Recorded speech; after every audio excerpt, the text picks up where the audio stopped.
Coming up today on Locked On Texas Tech, we're talking straight cash, homie, and a new era of Red Raider football investment, and also Big 12 gunslingers still slinging in the NFL postseason. Does it mean anything?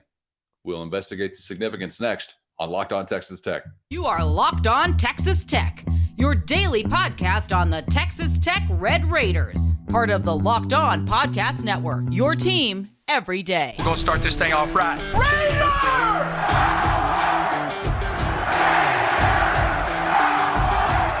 Everything runs through Lubbock. Great to have you along for the ride again on Locked On Texas Tech on the Locked On Podcast Network. Always appreciate being your first listen on YouTube or anywhere you get podcasts each weekday. He's Chris Level. I'm Casey Cowan, and today's episode brought to you by FanDuel Sportsbook, the official sportsbook of Locked On. Make every moment more with FanDuel Sportsbook. Visit FanDuel.com/Locked On. That's FanDuel.com/Locked On today to get started. We're talking cash there, Chris, and we're getting started on the program today talking cash as well. And I don't know if we would always circle back to this kind of conversation, but it's one that really seems significant to me as a Texas Tech fan right now. We will go back to one individual, and we'll also talk about the bigger picture whenever it comes to Texas Tech football commitment, not necessarily to the head coach, but to that supporting staff, which is what has made the college football world, I think, go round for quite some time now. Texas Tech not always in the club of those that really were investing significantly compared to their peers in that area, but maybe there are now. We'll get to that coming up in just a second, but the reason we bring it up is because of the newest addition, and that is Justin Juice Johnson, your new wide receivers coach. Also, I believe your assistant head coach, not to be confused with associate head coach. Hope I'm getting that right. Passing game coordinator, and a guy that's highly sought after. So I asked you when this announcement was made about kind of the price tag, because I thought, hey, Tech probably had to go really put some effort out to get this guy. Seemed like that was the case, and it sounds like maybe you're learning more so that that definitely was the case. Yeah, I think it is right that Texas Tech was paying Emmett Jones $500,000 a year. I think he was in line to potentially get a raise and things had he stayed here. And then there's even some rumblings that Tech was willing to match what Oklahoma had offered him. I don't know what he settled on at Oklahoma, but obviously it'll be more than $500,000 because I think Cale Gundy, who was removed or resigned from that spot in August or early September because of some things that went on there in Norman, I think he was making $700,000, and I think he was maybe the highest paid receivers coach in the conference. I think that's right. So don't quote me on that, but I know I'm close with some of these dollar figures. And so when you lose a guy and you're trying to hire him away from another Big 12 school, it's obviously not going to come cheap. And I was curious to kind of figure out what this would look like. And I think what Texas Tech settled on was they're going to pay Juice Johnson $550,000 a year.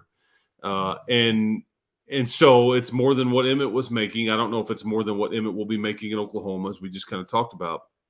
But the part that is interesting, and this is what I thought was worth getting into with you a little bit, is that it's a 3-year contract.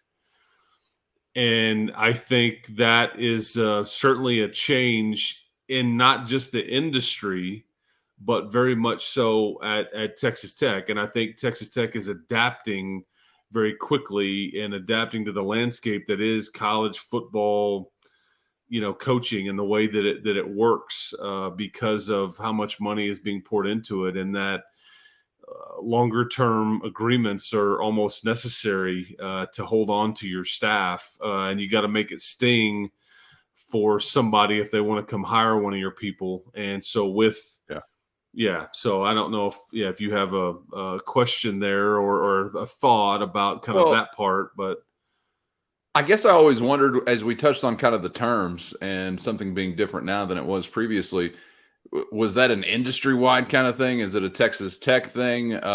Was it a haves versus have-nots thing, or where did it say Texas Tech stand among others in that sense?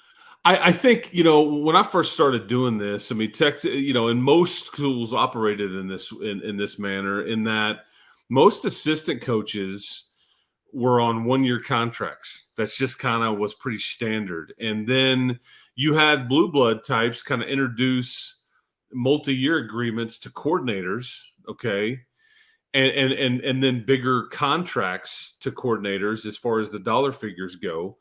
Because, like the SEC and the Big Ten have always kind of led from a standpoint of how much revenue they're bringing in from their league contracts and just how much, they're worth in general. And so they were always able to pay their coordinators, head coaching type salaries in some cases. Like we were talking about, what Garrett Riley may be getting at Clemson. Now that's an ACC school, but that Clemson is a unique unique to that league, in that they pay their football staff and everything. And Dabo, he's $10 million a year and all that stuff.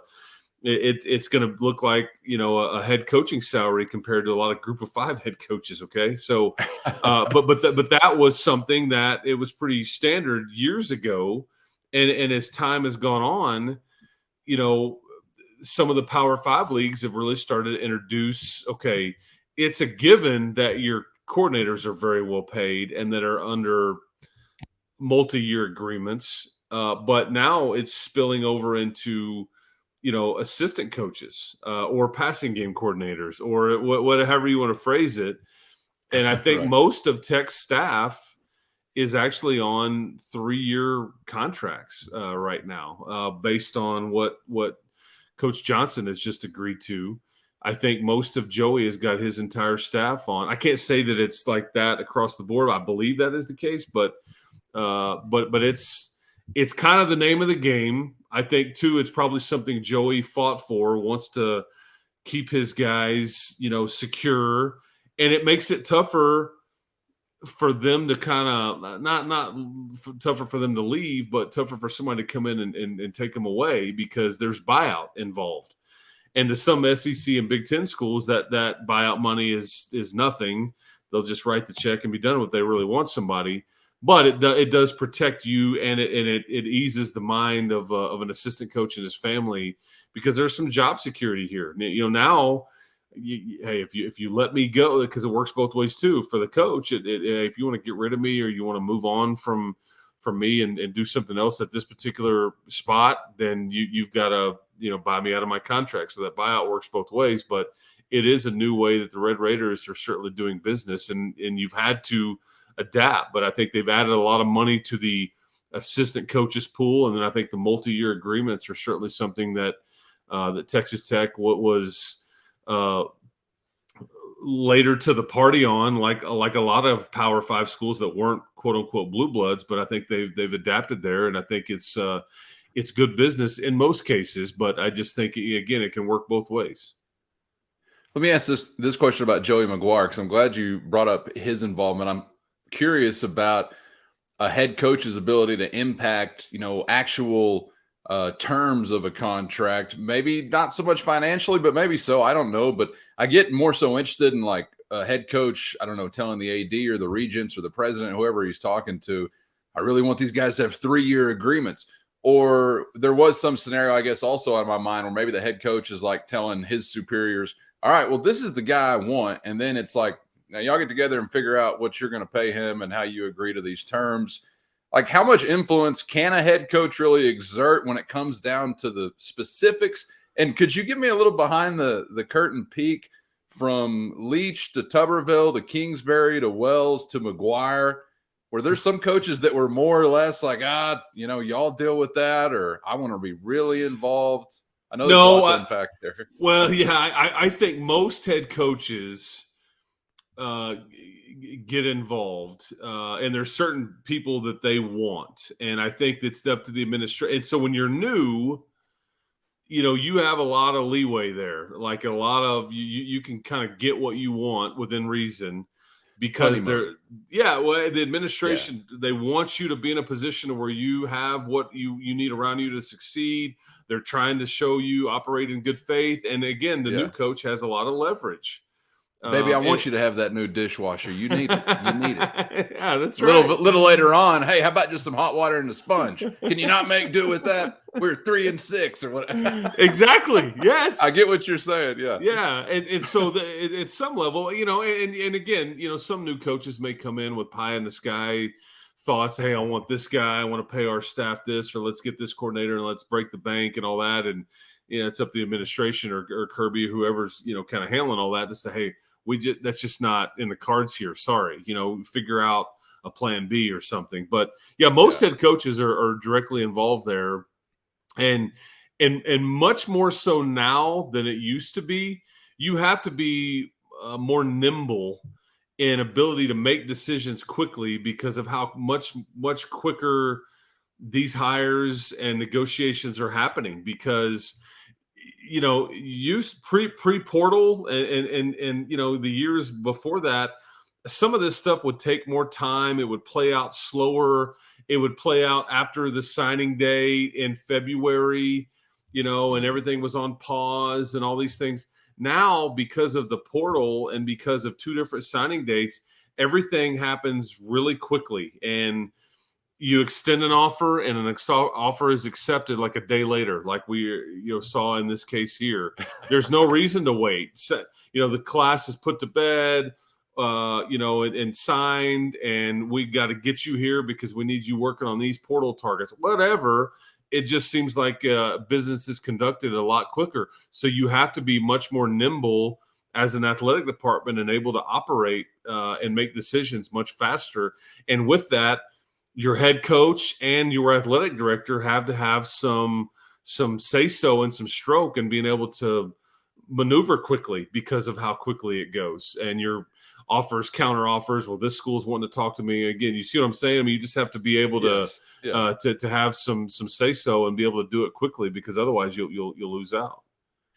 I could make a guess at this answer, but which of those coaches I named from Leach to now was the most hamstrung by the inability to invest in quality assistants? Because I know it's not always just up to the head coach. But first, today's episode brought to you by our brand new sports betting partner for the Locked On Podcast Network, FanDuel. The NFL playoffs are here, and we are jacked about this new partnership with FanDuel because they're America's #1 sports book. And if you're new to FanDuel, that's even better. Got many great features making betting on sports fun and easy, even for a first-timer. New customers can join today to get started with $150 in free bets guaranteed when you place your first $5 bet. Just sign up at FanDuel.com/lockedon. That's FanDuel.com/lockedon. FanDuel's got all your favorite bets from the money line to point spreads to player props and more. Plus, you can even combine those bets for a chance at a bigger payout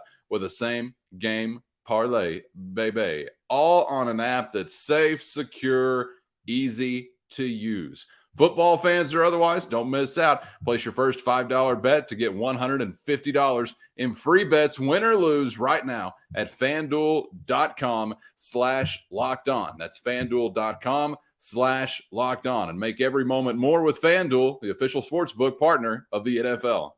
I could make a guess at this answer, but which of those coaches I named from Leach to now was the most hamstrung by the inability to invest in quality assistants? Because I know it's not always just up to the head coach. I think my guess would be the earliest guy on the list, seeing how the department has grown now. But it's changed, right? It's changed, hasn't it? Absolutely. And I think Mike was in the midst of watching these salaries just blow up, and the stories are legendary about his contract negotiations and his frustrations and wanting to be paid fair market value. And, and at some point, Texas Tech just wasn't able to, didn't have the finances to really do some things.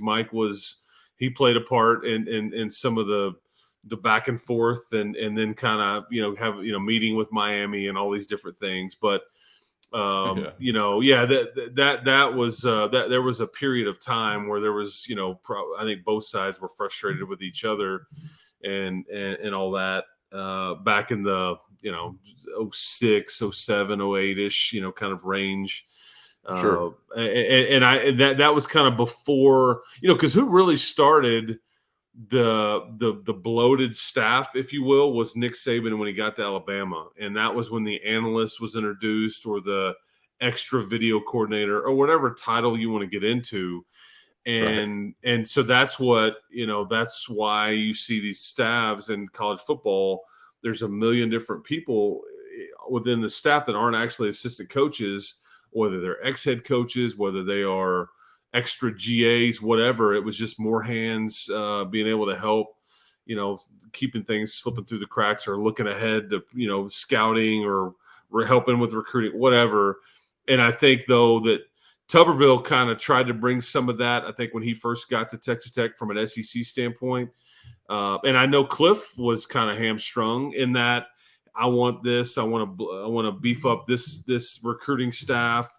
But I think, unfortunately, he was in this window to where they weren't giving him a contract extension. And I just don't know if there was a lot of extra resources laying around, as you were kind of in this stagnant, everybody was kind of stuck with each other a little bit. And I know he asked for a few things, and I just don't think it made sense at the time for the administration, or they felt, just to hire people and invest further. And, and you can get into whose fault that was, or if anybody should be at fault or whatever. But when Wells got here, that was something that he was like, man, this is what this department or these departments are really lacking. And that's when you really saw Tech football really invest in on-campus recruiting and more strength and more analyst type stuff. Not anywhere at the level that some of the other schools had, but you really saw them start to commit to it. And I think Joey has really taken that and taken it a step further. And I think you're now fairly level on a level playing field with your recruiting and development staff, strength staff, recruiting, and all that kind of stuff. There's a lot of people running around those offices right now that are solely invested on one aspect of the football program, because Texas Tech has chosen to invest into it. And I think, you're starting to see some of the reward for that. Almost sounds like some things have been more rounded out or something like that because of Matt Wells, and now you benefit from it. Do you think it was inevitable just to happen anyway, or was it really Wells driven? Or I think when you look around at what everybody else has, you have to try to compete, and you have to keep up. And I think when you have all these extra eyes and ears on the recruiting landscape, and now you've got, Joey's got people on his staff, their sole job for the most part is strictly to follow the portal. And it's okay, let's follow it. Then let's identify if we like somebody or there's a need there. Let's do the background. There's a lot of legwork that goes on. And there's some people, it's like James Blanchard has got, Brian Nance and a few other folks, that this is kind of, identifying pieces for this program and this team, whether it's from the portal recruiting. And there's some folks that it's strictly portal. Some folks are kind of dabbling both, but that's not something that used to really exist here. And I think it was something that Wells or whoever was going to be the head coach was going to say, we need, and again, it's honeymoon, right? But it's like, hey, I want to try to win here. This is kind of what I need. These list of schools in this same league have this. We need this as well. It's just kind of how it works. And I'll tell you, from a basketball standpoint, Chris Beard was infatuated with Nick Saban in Alabama, went to go visit him, and he really studied, Saban and how he, did everything, how he ran his quote unquote organization. And I think you saw basketball here when it got good 3 or 4 years ago. There was a lot more members on that staff, still are. And that's kind of a Nick Saban basketball model, because it spilled over into men's hoops as well. And it's guys that are dealing with these players with individual workouts. Then you have the assistant coaches. Then you have analysts, and you have, recruiting. And then we're doing the portal thing. It's the same set of same landscape. But you'd be shocked at how many people work within Texas Tech men's basketball program right now. And a lot of that had to do with Chris Beard. And then when Mark takes over, the university doesn't in any way want to suggest we're going to take a step back or we're going to shrink our staff. It was already in the budget, I think. And so, it's the same for the most part, same amount of people that are working with Mark. But this is how a lot of the Big 12 schools are operating right now. I've always felt like, correct me if I'm wrong as we wrap this part of the program up, but I've always felt like football kind of stood alone among college sports as the one whose will is really turned by support staff. I wouldn't suggest they're more important than the head coach, but I might suggest they're as important as the head coach. Do you find football singularly to be that way as well? Am I off base there? And where does the role of support staff, really land in the college sports world? Oh, I think Joey McGuire would tell you this is his belief. His belief is that support staff, and however we want to determine who that is, but I think specifically scouting, player development type folks that are scouring prospects to recruit or portal folks to add or whatever like that department, and then the strength staff are as important, if not the most important things in a college football program. Yeah, I think that's extremely. And the thing about like the basketball part of it is, it's like you get the one player, it changes the entire dynamic of your team or your program. Just a one-off. Football is not necessarily like that, where it's not one player is not going to make that much difference, give or take, as you need so much around this player, and you need lots of things. But yeah, I think from a college football standpoint, I think you're dead on, and I think the head coach here would agree with you there. Not that they're more important than who your OC is or your DC is or a position coach, but I think that he would tell you they are right there on par, and maybe even slightly more important because I think those are the people that create the culture of your program. Those are like the same guys to me now. They're just all under the same umbrella, whether they're an assistant coach actually or personnel scouting direct. What support staff to me is all of the above, because I know that guys often wear so many hats now as well. So I just think, like, when you're talking about a football program, you're talking about a small army. I mean, that's so much to manage, and it's not just what is under the roof at that time, but it's what you're trying to bring in as well. I mean, it really takes like a battleship worth of personnel, because they are going in the right direction. They are multi-million-dollar businesses or corporations. This is why. This is why. I mean, when you look at Texas Tech's athletic budget, is it, I don't know, is it 60 million? Is it 80 million? Is it 50 million a year? I don't really know what they're operating under. It's, but most of that budget is generated from the football program. Whatever's not generated from the football program is almost guaranteed is generated from the men's basketball program, and it's based on the TV contracts for their postseason and conference contracts and all those things. And so that's where all the money typically comes from. And I think, baseball is at some level is you hope it breaks even, but it's going to cost you some money. Women's basketball can kind of be a break even at some schools, but that's why I think it justifies, when it's generating that much revenue for the entire athletic department. And that's why Kirby's always, he's felt, I know people get frustrated over the last decade, but he's felt as much internal pressure and put as much pressure on himself, and like that. Football has got to get right. We've got to fix it. It's got to get right. We've got to improve it, because it spills over into everything else and what you want to do with this program or that program or this facility or whatever. And it appears that, at least right now, knock on wood, that they've kind of got that thing fixed or trending toward that for sure. Last time I saw these numbers nationwide in a study, not one profitable women's basketball program for any athletics department in the country, less than 5 profitable men's basketball programs for any athletics department across the country. And when I say profitable, I mean like chief revenue earner. Yeah, like your Dukes and your Gonzagas, people like that are unique. Yeah, it was like Syracuse, maybe. I can't remember. There was Kansas is going to be one. Those are but unique. less than 5 out of the entire country. The rest, football.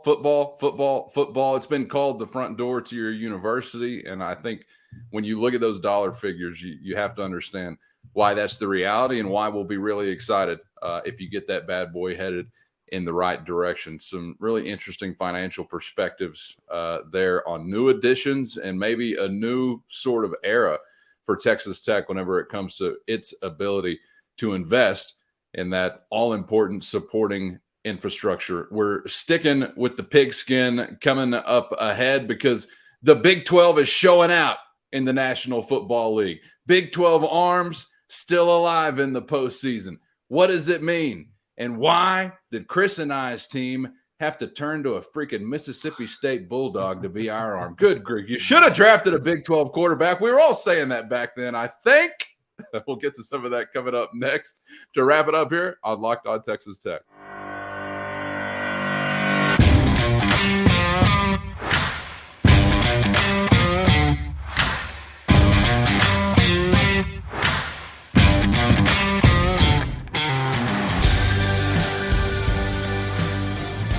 Great to be back with you on Locked On Texas Tech on the Locked On Podcast Network with Chris. I'm Casey coming at you from west of the 100th Meridian here in the great state where it's really going down. National Football League herd has been thinned to 4, Chris. And as luck would have it, the Big 12 with a heavy presence among those quarterbacks still alive in the NFL postseason.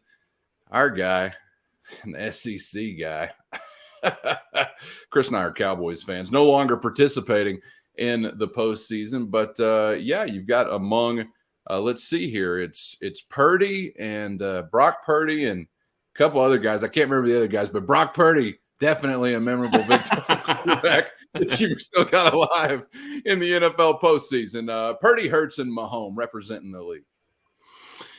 Yeah, isn't that wild? I mean, it is crazy. I mean, you know, obviously Mahomes is not surprising anybody. Joe Burrow is not surprising anybody. But the NFC, it's wild because essentially Brock Purdy is a third-string quarterback. You know, the 49ers start out with Trey Lance. You know, their high draft pick, he gets hurt. And then they turn, you know, hey, Jimmy Garoppolo, can you come save us again? I know we had tried to trade you in the offseason, but, hey, you're still here. You're better than, you know, whatever. Then he gets hurt out for the year. Then Brock Purdy comes in. I think he's not lost. And Mr. Irrelevant, we're all well aware, but he hasn't lost to start.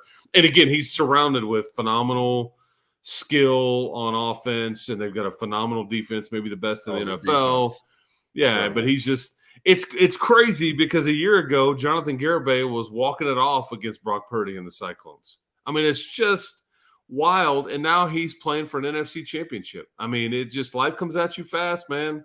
And Jalen Hurts got cut from the team whose kicker missed 4 of his last 5, and the one that was blocked wasn't going in either. Yeah, that's exactly right. Yeah, just to stand up for Garibay the God for a moment. And he makes a couple of field goals, does Brett Maher. Go figure. Yeah, and so do you remember the stories about Baker Mayfield and Mahomes from that one game they played? It was like 66-59, you know, and people, you know, they've had some games in recent years, and people look back at that game in Lubbock that night, and they've written about it, about the crazy stats and all those things. Because what's interesting here is that this weekend, you know, Jalen Hurts and Brock Purdy, they've played against each other before in college back in 2019. And it wasn't near as epic of a battle, but that was a game that Oklahoma won, I think 42-41, and had to hang on to do it. And it was a failed 2-point conversion, I think, at the very end of the game by Iowa State. And Brock Purdy, just incomplete pass, they went for the win and all that. But the thing that's interesting about bringing all this up is that the Big 12 gets made fun of a lot. The Big 12 is the punchline for a variety of different things. But I think you're seeing right now that you've had some really good quarterback play in recent years. And then when the league is ever kind of down, it's because the quarterbacks aren't really there. And I think it's the style of play in your league that has prepared these guys for, you know, being in shootouts, you know, overcoming a lot, because it's never easy when you're on offense in this league, because typically, you know, in most years, now it's a bit defensive oriented in the last couple of years, but typically you better be really good on offense, because the other offense that you're playing against that particular day is going to be really good too. So you better learn how to score. You better be creative. You better be able to move and keep plays alive and all these different things.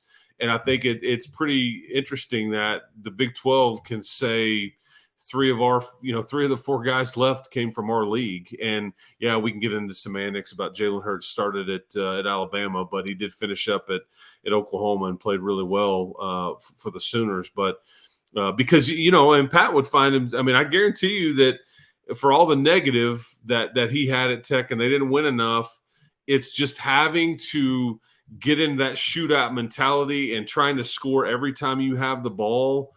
That kind of mentality has played well for him at this level. And I don't know how healthy he will be this weekend, but if he can in any way play, that he'll certainly try. I'm trying to think and there may be some obvious answer, so sue me.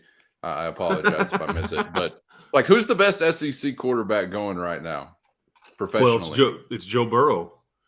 Duh. Obvious. Yeah, sue me, Chris. I'll see you in the corner. Yeah, LSU. And again, he started at Ohio State, but yeah, he Joe Burrow is the modern SEC era, Chris. But I wondered, once upon a time when the SEC, obviously they had great defenses, but sometimes what really was the differentiating factor statistically between a Big 12 league as an offensive league or the SEC as a more defensive league was the number of plays ran. There was such frenetic offense in the Big 12 conference. And sometimes you'd compare straight up a Big 12 or SEC game to one another, and you'd see a yards per play number that was not all that different at all, except the Big 12, game featured however many plays, and it was half that for the SEC game. And so I wondered at one point in time when, maybe SEC quarterbacks were finding a different atmosphere when you get to the National Football League and you get into some of that frenetic type of circumstance that we always know is there at the end of these one possession, 10-point ball games, which are seemingly every game played every Sunday.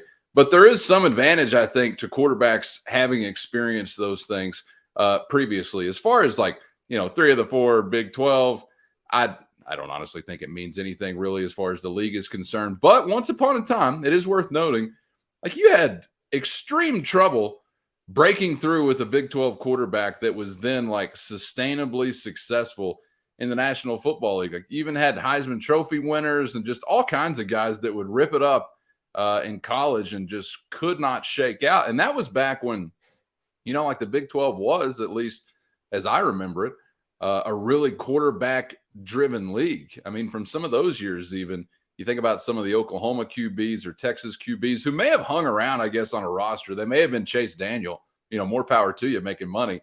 But they weren't really equaling that same level of success in the NFL as they were in the Big 12. So I don't know if something has shifted and maybe there's better quarterback play, or the NFL is just more so correlating with what you might have seen in a college circumstance. So that may be actually where I put my money. If that's a significant shift, if there is one, maybe it's more so that the NFL, in just some small tinge of a way, can reflect some of the chaos you would see in a college Saturday. I think you're right. Yeah. I would bring up this point too, is that Brock Purdy, he's very, cause he didn't exactly have the best, last year at Iowa State, but I just think he dealt with a lot at Iowa State and kind of grew that program up and all those things. As it grew with him, and he had some NFL guys around him. I think he had a really good tight end and running back and a good receiver and all that under Matt Campbell. But I mean, if I'm Stetson Bennett, if I'm Max Duggan, I look at a guy like Stetson Bennett, obviously at Georgia that won the national championship, and then Max Duggan, obviously TCU. But I look at Brock Purdy and say, hey, we're not going to be high first round type guys or thought to be franchise guys, but guy like Brock Purdy gives me a lot of hope, man. Now granted, it was a unique situation for Purdy to even get a chance to start, but I mean, I'm telling you right now, Brock Purdy's the starting quarterback for the 49ers next year, in my opinion. I mean, because he hasn't lost in their offense. It just got better. But I just think you deal with a lot in this league, and I guess and I think it's worth saying that if I'm Tyler Shuck, I feel pretty good about watching something like that. I mean, Tyler Shuck is having to operate and do some different things. Prime example is I know if I'm Tyler Shuck, I know how to win a game by scoring 14 points. I know how to grind it down and play with this pace. I also know how to win a game if we want to get into a shootout. I'm a chameleon, okay? I can get in a shootout. I can grind it. I mean, this is what the NFL is going to call for, at some level. You got to be ready for a little bit of everything. The weather's going to dictate that. Different defenses are going to dictate that. I mean, you're not always going to be able to put up 30-plus in the NFL. Sometimes, 14 or 17 is going to have to be good enough. But I think that's a prime example of Tyler Shuck saying, I can take this, and this is something that's really going to help me at the next level. It's up to the individual, I think, is what the NFL has probably taught us at the end of the day, because well before I was born, Chris, there were Heisman Trophy winners who could not make it in the National Football League. That has continued here or there, and I think really, even though that was quite a biff by me forgetting about Joe freaking Burrow, you look across elsewhere in the landscape of NFL quarterbacks, and it's not, hey, look at all these SEC guys, or look only at Power 5 guys. I mean, you think about Josh Allen, you mentioned Trey Lance earlier. I mean, guys can come from anywhere and figure out a way to be successful. Mostly, I would venture to guess, if they're high IQ guys and they'll go to work, period. Yep. And at the end of the day, I would put guys who maybe once upon a time had to be a little bit more athletic in college or rely on that type of stuff. If you've got the work ethic to really evolve and be a guy that can become a passer, because that's going to lead to you remaining healthy and continuing to play quarterback, then you can have that kind of staying power. We must admit, of course, this is also just a totally different era of football, Chris. I mean, I know that there's still some defense allowed to be played, but Tom Brady is 87 years old and still playing quarterback. It is a totally different era for quarterbacks to play, as far as what is commanded of them in order to have success. I think it would be silly not to mention that as well. But the Big 12 is still there and showing out, and thankfully our guy's still in it, Patrick Mahomes. If that does anything for you, I'm not a Chiefs fan, but I'll root for Mahomes. There you go. Me too. That's about as kind as I can be. That kind of hurt to even say that, because I'm always a screw everybody but my team guy. Yeah. I root for laundry, not the name. But Patrick's still involved, so hey, we'll pull for Mahomes. All right. Sir. Appreciate you for joining us once again on Locked On Texas Tech and making us your first listen each weekday on YouTube or anywhere you get podcasts. Hope you make Locked On College Basketball your second listen, your one-stop shop for all things college hoops. That's Locked On College Basketball right here on the Locked On Podcast Network on YouTube or anywhere you get podcasts. Chris, as always, enjoyed it, my man. Thanks for the time. We'll see you for the next one. Absolutely. We'll do it again. Keep hope alive, everybody. That's right. Subscribe if you have not yet on YouTube, and we'll be back to setting the table for hoops coming up on the other side as Mark Adams and company are back at United Supermarkets Arena looking to take something out on the Mountaineers. Plenty more on that to come up ahead. We'll see you then on Locked On Texas Tech.